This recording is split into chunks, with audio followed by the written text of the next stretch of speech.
എല്ലാവർക്കും നമസ്കാരം. ഇന്ന് 2026 ജാനുവരി 1 തീയതിയാണ്, പുതുവത്സരം. എല്ലാവർക്കും എൻ്റെ ഹാപ്പി ന്യൂ ഇയർ, പുതുവത്സര ആശംസകൾ എല്ലാവർക്കും. ഇന്ന് വീഡിയോ ചെയ്യുന്നത് പുതിയതായിട്ട് എന്തെങ്കിലും പഠിപ്പിക്കാനോ മറ്റു കാര്യങ്ങൾക്കൊന്നുമല്ല, ഒരു ഇൻഫർമേഷൻ പാസ് ചെയ്യാൻ വേണ്ടി മാത്രം. അതായത് 2026 എന്ന് പറയുന്ന വർഷം, ആ വർഷം നമ്മൾ ന്യൂമറോളജിക്കലി നോക്കിക്കഴിഞ്ഞാൽ 2026 2ഉം 2ഉം 6ഉം കൂട്ടിക്കഴിഞ്ഞാൽ 10 കിട്ടും. 1ഉം 0ഉം കൂടി 1 കിട്ടും. അതായത് 1 ന്യൂമറോളജിക്കലി ആ വർഷത്തിനെ റെപ്രസെൻറ്റ് ചെയ്യുന്നത്. 1 പറഞ്ഞ സൂര്യനെ റെപ്രസെൻറ്റ് ചെയ്യുന്ന ഒരു നമ്പറാണ്. അപ്പോൾ ഈ 1 വരുന്ന വർഷം പുതിയ പുതിയ കാര്യങ്ങൾ തുടങ്ങാൻ പറ്റിയൊരു വർഷമായിട്ട് പറയുന്നു. പുതിയ പുതിയ സംരംഭങ്ങൾ തുടങ്ങാൻ, പുതുതായിട്ട് എന്തും തുടങ്ങാൻ പറ്റിയ വർഷമാണ് 1 പറയുന്നത്. കഴിഞ്ഞ വർഷം 2025, അത് മൊത്തം കൂട്ടി നോക്കിയാൽ അറിയാം. 2, 2, 5ഉം കൂട്ടി നോക്കിയാൽ 9 കിട്ടും. അത് ചൊവ്വേനെ റെപ്രസെൻറ്റ് ചെയ്യുന്ന, മാർസിനെ റെപ്രസെൻറ്റ് ചെയ്യുന്ന ഒരു വർഷമായിരുന്നു. കഴിഞ്ഞ വർഷം നമുക്കറിയാം വളരെ എനർജറ്റിക് ആയിട്ട് വളരെ സ്പീഡിൽ പോയൊരു വർഷമാണ്. അത് മാത്രമല്ല പല പല യുദ്ധങ്ങൾ, പ്രശ്നങ്ങൾ, അപകടങ്ങൾ, ദുരന്തങ്ങൾ, അങ്ങനെ പലതും ഉണ്ടായിട്ടുണ്ട്. എല്ലാം മാർസിനെ റെപ്രസെൻറ്റ് ചെയ്യുന്നതാണ്. ഇതൊക്കെ പറഞ്ഞത് ന്യൂമറോളജിയെക്കുറിച്ച് പറയാൻ വേണ്ടിയാണ്, അതിൻ്റെ ഒരു ഇൻട്രൊഡക്ഷനായിട്ട് പറഞ്ഞതാണ്. അതായത് ഞാൻ ഉദ്ദേശിക്കുന്നത് ന്യൂമറോളജിയുടെ ഒരു ക്ലാസ് എന്ന് പറയുന്നത് ഒരു ഫ്രീ കോഴ്സാണ്. ഫ്രീ കോഴ്സ് ചെയ്യാമെന്ന് വിചാരിക്കുന്നു, യൂട്യൂബിൽ ചെയ്യുന്നത് പോലെ തന്നെ. ഇപ്പോൾ നമ്മൾ ചെയ്തു വരുന്നത് ആസ്ട്രോളജി സംബന്ധിക്കുന്ന ഒരു ക്ലാസ്സാണ്. ആസ്ട്രോളജി സംബന്ധിക്കുന്ന ക്ലാസ് ചിലർക്കൊന്നും മനസ്സിലാകുന്നില്ല എന്നുള്ളൊരു കമൻ്റ് ഉണ്ടായി. അത് പറഞ്ഞിട്ട് കാര്യമില്ല. ആസ്ട്രോളജി കുറച്ച് ടഫ് സബ്ജക്റ്റാണെന്ന് നമുക്കറിയാലോ. പക്ഷേ ന്യൂമറോളജി അതുപോലെയല്ല. ന്യൂമറോളജി കുറച്ചും കൂടി ഈസി ആയിട്ടുള്ളൊരു സബ്ജക്റ്റാണ്. അതുകൊണ്ട് തന്നെ ആർക്കും അത് മനസ്സിലാകും, പെട്ടെന്ന് അത് പഠിക്കാനും പറ്റും. മാത്രമല്ല അതൊരു ആസ്ട്രോളജിയിലോട്ടുള്ള ഒരു ബേസ്മെൻറ്റും കൂടിയാണ്, അല്ലെങ്കിൽ ഒരു ഫസ്റ്റ് സ്റ്റെപ്പും കൂടിയാണ്. അപ്പോൾ അത് മനസ്സിലാക്കി കഴിഞ്ഞ് കഴിഞ്ഞാൽ ആസ്ട്രോളജിയിലോട്ട് വളരെ പെട്ടെന്ന് കടക്കാനും പറ്റും. ഒരു കലീഡിയൻ സിസ്റ്റമാണ് പഠിപ്പിക്കാൻ ഉദ്ദേശിക്കുന്നത്. പക്ഷേ അത് അങ്ങനെ മാത്രമല്ല, അത് നമ്മുടെ വേദിക് ആസ്ട്രോളജി ആയിട്ട് ക്ലബ് ചെയ്തിട്ട് പ്ലാനറ്റ്സിനെ ഉൾപ്പെടുത്തിയുള്ള രീതിയിലാണ് പഠിപ്പിക്കാൻ ഉദ്ദേശിക്കുന്നത്. പൂർണ്ണമായിട്ടും ഒരു വെസ്റ്റേൺ ന്യൂമറോളജി രീതിയല്ല ഉദ്ദേശിക്കുന്നത്.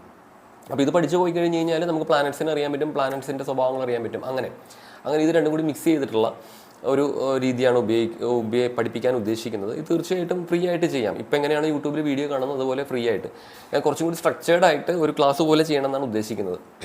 നിലവിൽ എൻ്റെ കയ്യിൽ ബോർഡോ മറ്റ് സൗകര്യങ്ങളൊന്നും ഇവിടെ ഇല്ല, കാണാമല്ലോ നിങ്ങൾക്ക്. പക്ഷേ പറഞ്ഞ് തന്നെ മനസ്സിലാക്കിക്കാമെന്ന് വിചാരിക്കണം.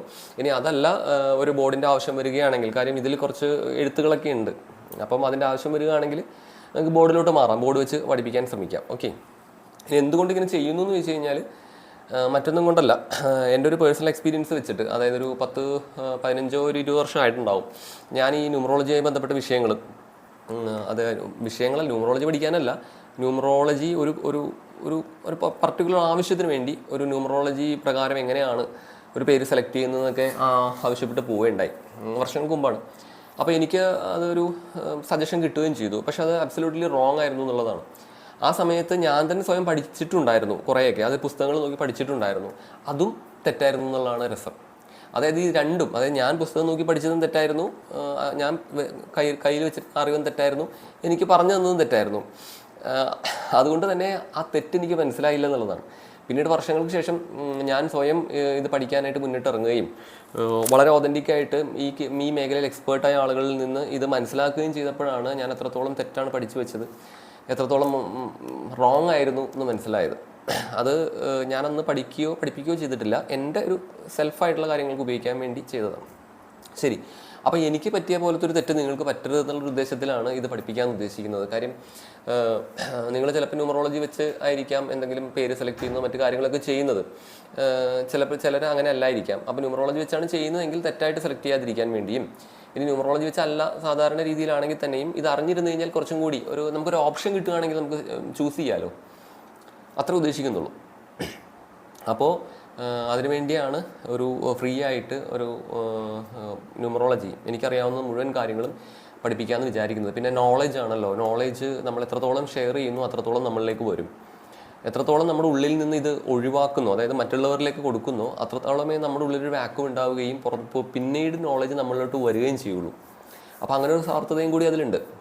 അതായത് കൂടുതൽ കാര്യങ്ങൾ പഠിക്കാനുള്ള ആഗ്രഹം. അപ്പോൾ കൂടുതൽ പറഞ്ഞു കൊടുത്തു കഴിഞ്ഞാൽ കൂടുതൽ കാര്യങ്ങൾ നമ്മളിലേക്ക് വരും. അതാണ് ഇതിൻ്റെ ഒരു പ്രതിഫലം എന്ന് പറയുന്നത്. അപ്പോൾ ഇത് കാണുന്നവർ പറ്റുമെങ്കിൽ, സാധിക്കുമെങ്കിൽ വീഡിയോ കാണാൻ ശ്രമിക്കുക. ഞാൻ എൻ്റെ ഒരു സൗകര്യം വെച്ചിട്ട് എപ്പോഴൊക്കെ അവൈലബിൾ ആവുന്നു അപ്പോഴൊക്കെ ന്യൂമറോളജിയുടെ പോസ്റ്റുകൾ ഇടാം, പഠിപ്പിക്കുന്ന പോസ്റ്റുകൾ ഇടാമെന്ന് വിചാരിക്കുന്നു.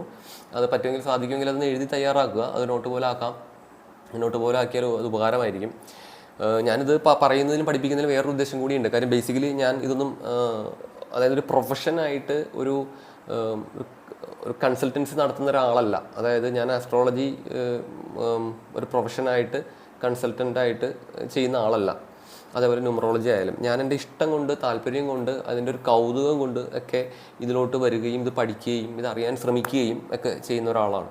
അപ്പോൾ ആ നോളജ് നമ്മൾ നിൽക്കണമെങ്കിൽ ഒന്നെങ്കിൽ നമ്മൾ പ്രാക്ടീസ് ചെയ്യണം, അല്ലെങ്കിൽ നമ്മൾ മറ്റുള്ളവർക്ക് പഠിപ്പിച്ചു കൊടുക്കണം. ഈ രണ്ട് മാർഗ്ഗമാണുള്ളത്. അപ്പോൾ ഇത് പ്രാക്ടീസ് ചെയ്യാത്തത് കൊണ്ട് തന്നെ പഠിപ്പിക്കുന്നതിനാണ് എനിക്ക് താല്പര്യം. എൻ്റെ വ്യക്തിപരമായ ചില കാരണങ്ങളാൽ ഞാൻ പ്രാക്ടീസ് ചെയ്യാത്തതാണ്.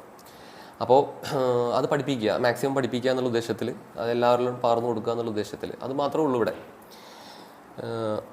അപ്പോൾ താല്പര്യമുള്ളവർ ജോയിൻ ചെയ്യുക. നമ്മളെപ്പോഴും പുതിയ പുതിയ കാര്യങ്ങൾ പഠിച്ചുകൊണ്ടിരിക്കുന്നത് നല്ലതാണ്. ഒരു 6 മാസം കൂടുമ്പോഴെങ്കിലും നമ്മളൊരു പുതിയൊരു കാര്യം പഠിക്കണം. ഒരു കൊല്ലം കൂടുമ്പോഴെങ്കിലും, ഒരു 1.5 കൊല്ലം കൊണ്ട് നമ്മൾ എക്സൽ ചെയ്യണം അതിൽ. അങ്ങനെ എപ്പോഴും പുതിയ പുതിയ കാര്യങ്ങൾ പഠിച്ചുകൊണ്ടിരിക്കുക. കാര്യം നമ്മളപ്പം റിഫ്രഷ് ആവും. പുതിയ പുതിയ കാര്യങ്ങൾ, നമുക്കറിയാത്ത അറിവുകളൊക്കെ കിട്ടുമ്പോഴേ നമുക്കൊരു വൗ ഫാക്ടർ ഉണ്ടല്ലോ ജീവിതത്തിന്, അത് വർക്ക് ചെയ്യും. അല്ലെങ്കിൽ നമ്മളിങ്ങനെ കെട്ടിക്കിടക്കുന്ന വെള്ളം പോലെ ഒരിടത്ത് തന്നെ ഇരുന്ന് ആകെ മുഷിഞ്ഞു പോകും. അപ്പോൾ അങ്ങനെ ആവാതിരിക്കട്ടെ. അപ്പോൾ എന്തെങ്കിലുമൊക്കെ പുതിയതായിട്ട് പഠിക്കുക. ഇത് തന്നെയല്ല, നിങ്ങൾ വല്ല ഇൻസ്ട്രുമെൻ്റൊക്കെയാണ് നിങ്ങൾക്ക് പഠിക്കാൻ താല്പര്യമെങ്കിൽ അത് പോയി പഠിക്കുക, ഇഷ്ടമുള്ളതൊക്കെ പഠിക്കുക. അപ്പോൾ എന്താ പറയുക, നമ്മൾ ആ കുട്ടിയില്ലേ, നമ്മളെല്ലാവരുള്ള കുട്ടി, അതെപ്പോഴും ലൈവായിട്ട് നിൽക്കും, അതെപ്പോഴും ലൈവായിട്ട് നിൽക്കണം. അപ്പോൾ അതുകൊണ്ട് നമുക്ക് ന്യൂമറോളജി ക്ലാസ്സിന് പോകാം. അടുത്ത ദിവസങ്ങളിലൊക്കെ ന്യൂമറോളജി പോസ്റ്റ് ചെയ്യാം. അപ്പം നിങ്ങൾ ഇഷ്ടമുള്ളവരൊക്കെ അത് നോക്കുക, കാണുക, പഠിക്കുക, ഇടയ്ക്കിടയ്ക്ക് അപ്ലൈ ചെയ്യുക. രസകരമാണ്, വളരെ രസകരമാണ്. നമുക്കൊരാളുടെ ഡേറ്റ് ഓഫ് ബർത്ത് ജാതകം പോലെ കോംപ്ലിക്കേറ്റഡ് അല്ല. ഒരാൾ ജനിച്ച തീയതി അറിയുമ്പോൾ തന്നെ അയാളെ കുറിച്ച് കുറച്ച് കാര്യങ്ങൾ അങ്ങോട്ട് പറഞ്ഞു കൊടുക്കുക എന്നൊക്കെ പറഞ്ഞു കഴിഞ്ഞാൽ അവരിങ്ങനെ വണ്ടറടിച്ച് നിൽക്കുന്നത് നമുക്ക് കാണാം. ഈ മെൻ്റലിസം ഒക്കെ ചെയ്യുന്നത് കണ്ടിട്ടില്ലേ? അത് വേറൊരു സയൻസാണ്. അല്ല, സയൻസ് അല്ല, വേറൊരു ട്രിക്കാണ്. അതുപോലെ തന്നെ നമ്മളിത് പറയുമ്പോഴേ ആളുകൾ ഇങ്ങനെ അത്ഭുതപ്പെട്ട്, രസകരമാണ്. നമുക്കത് ഉപയോഗിക്കാം, കുറേ കാര്യങ്ങൾ ഉപയോഗിക്കാം. നിത്യജീവിതത്തിൽ ഒരുപാട് കാര്യങ്ങൾ ഉപയോഗിക്കാം. പിന്നെയും കുറേ കാര്യങ്ങളൊക്കെ ചെയ്യണമെന്നുണ്ട്. രുദ്രാക്ഷത്തിനെ കുറിച്ച് പഠിപ്പിക്കണം, ജെം സ്റ്റോൺസിനെ കുറിച്ച് പഠിപ്പിക്കണം, വാസ്തുവിൻ്റെ കുറേ കാര്യങ്ങൾ അത് പറയണം. അങ്ങനെ കുറേ കാര്യങ്ങളൊക്കെ ആഗ്രഹിക്കുന്നു. എന്തൊക്കെ നടക്കും, എത്രത്തോളം നടക്കുന്നു അറിയില്ല. ഏതായാലും ഈ വർഷം നോക്കാം, പരമാവധി ചെയ്യാൻ പറ്റാവുന്നതൊക്കെ ചെയ്യാം. അപ്പം എല്ലാവരും കൂടെ നിൽക്കുക. എല്ലാവർക്കും പുതുവത്സര ആശംസകൾ. നന്ദി, നമസ്കാരം.